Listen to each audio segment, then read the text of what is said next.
Hello, everyone. My name is John C. Bednar, and here's my story. I'm a retired professor from Clemson University, and I'm running for public office. I'm running for the District 3 seat in the House of Representatives in Washington, D.C., from South Carolina. That's the former district of Lindsay. It is a very far-right district politically. The current member of the House is a Tea Party member named Jeff Duncan. He's been elected 5 times. He's serving his 10th year. And I'm running in a very idealistic way, but I think it's important to do what I'm doing. I'm running as an independent on a budget of 0 because I want to draw attention to a very simple fact. There is just too much money in politics. Now, every time I say that to people, everyone agrees. Nobody seems to know what to do anything about it.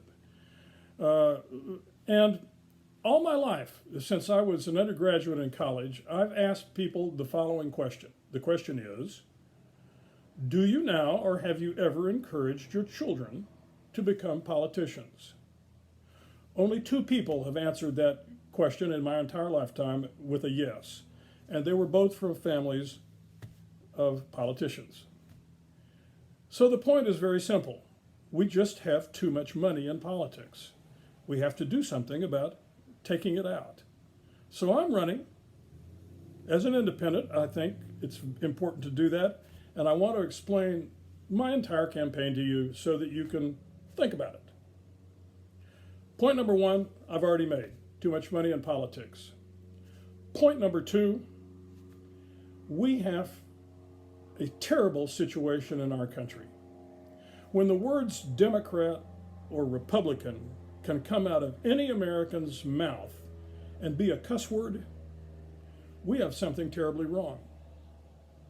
I think that we should have a respectful, adult conversation between people in the political arena and not do a lot of cussing and name calling. 3, I think we should have term limits.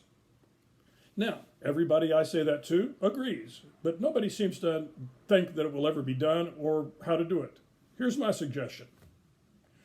Have the term limits be 1 term in the Senate and 3 terms in the House for a total of 6 years on either side. Now, that may sound drastic to a lot of you and very undoable, but think about the consequences if we did manage to do that. 1, no senator ever elected to the Senate of the United States would ever have to spend 1 minute of his or her time raising any money. And some of that effect would also be in play in the House, because House members can only serve for 6 years. Now, something that you may not know a lot about, and that is that any member of Congress, either the House or the Senate, who serves a complete 5 years of public service becomes vested. Well, in my scenario, they would only have 1 year of being vested, which means that they would have a small pension, but nothing close to the $174,000 a year that they would get if they remained a long time in Congress. So, point number 2 and point number 3 are trying to solve some of these problems. Now, point number 4 has to do with the national debt.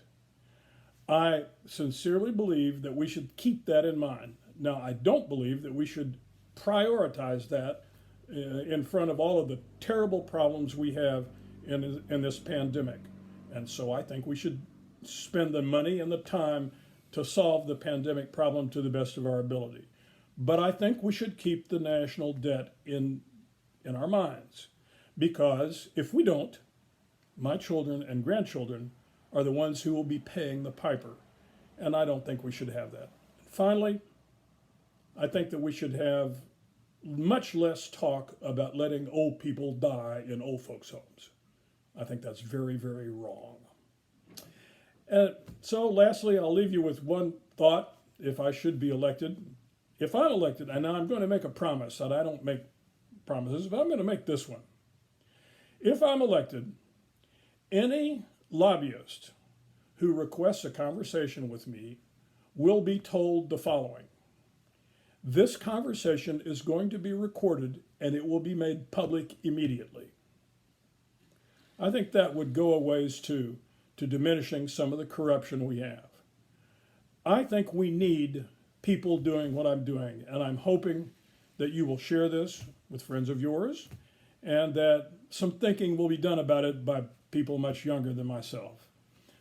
I was born on the 4th of July. Maybe that's some of the stuff that I have in my mind in doing this, but I have absolutely no regrets about being very idealistic. I think we need more idealism in our political world.